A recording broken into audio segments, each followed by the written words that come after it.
dag kl. 14 forlader Grisehansen sit kontor. Han kører til den nærmeste by.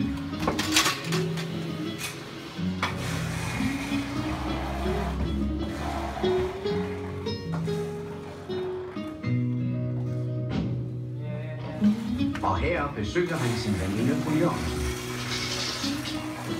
Fru Jørgensens mand, forhenværende tæppehandler Jørgensen fra Holte, besøger nemlig samtidig sin veninde, fru Hansen. Fru Hansens mand, forhenværende radioforhandler Hansen fra Bjerringbro, besøger sin veninde, fru Sørensen. Fru Sørensens mand, forhenværende ejendomsmægler Sørensen fra Virum, besøger sin veninde. Og den efter en gang Hvis manden, forhenværende revisor Jens, et besøg på det lokale værtshus.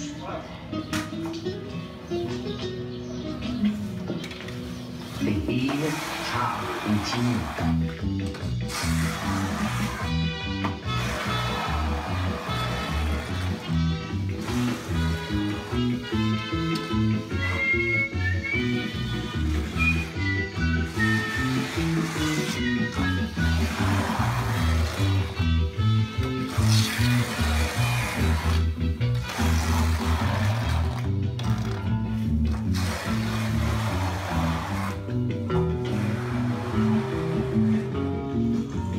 Klokken 15:30 vender alle hjem til sig selv.